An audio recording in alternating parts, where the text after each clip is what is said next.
ತಮಿಳುನಾಡಿನ ಕರೂರಿನಲ್ಲಿ ಕಾಲ್ತುಳಿತ ಪ್ರಕರಣಕ್ಕೆ ಸಂಬಂಧಪಟ್ಟಂತೆ ಟಿವಿಕೆ ಮುಖ್ಯಸ್ಥ ವಿಜಯ್ಗೆ ಮತ್ತೊಂದು ಆಘಾತ ಎದುರಾಗಿದೆ. ಟಿವಿಕೆ ಪಕ್ಷದ ಬೇಜವಾಬ್ದಾರಿಯನ್ನು ಬಿಂಬಿಸುವಂತಹ ವಿಡಿಯೋವೊಂದು ಈಗ ಲಭ್ಯವಾಗಿರುವಂಥದ್ದು. ಸಾಮಾಜಿಕ ಜಾಲತಾಣದಲ್ಲಿ ಈ ವಿಡಿಯೋ ತೀವ್ರವಾಗಿ ಟೀಕೆಗೆ ಒಳಗಾಗ್ತಾ ಇದೆ. ರ್ಯಾಲಿಗೆ ಬರ್ತಾ ಇದ್ದ ವಿಜಯ್ ಅವರನ್ನ ಅಭಿಮಾನಿಗಳು ಹಿಂಬಾಲಿಸಿಕೊಂಡು ಬರ್ತಾ ಇದ್ರು.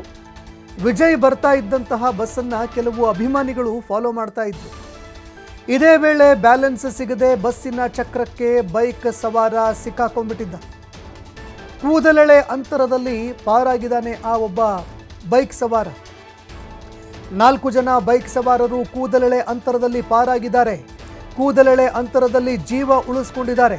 ಸಾಮಾಜಿಕ ಜಾಲತಾಣದಲ್ಲಿ ವಿಡಿಯೋ ವೈರಲ್ ಆಗ್ತಾ ಇದೆ.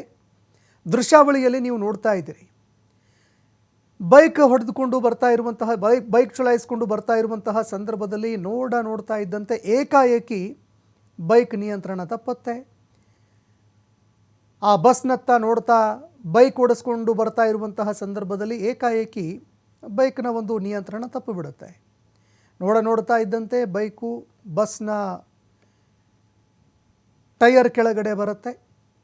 ಪಕ್ಕದಲ್ಲಿ ಇದ್ದಂತಹ ಇನ್ನಿಬ್ಬರು ಬೈಕ್ ಸವಾರರು ಕೂಡ ಕೆಳಗಡೆ ಬಿದ್ದಿದ್ದಾರೆ. ಅಂದರೆ ಈ ರೀತಿಯಾದಂತಹ ಘಟನೆಗಳು ನಡೆದರೂ ಕೂಡ ಟಿವಿಕೆ ಪಕ್ಷ ಎಚ್ಚೆತ್ತುಕೊಳ್ಳಿಲ್ಲ ಅಂತ ಆಕ್ರೋಶ ಹೊರಹಾಕ್ತಾ ಇದ್ದಾರೆ.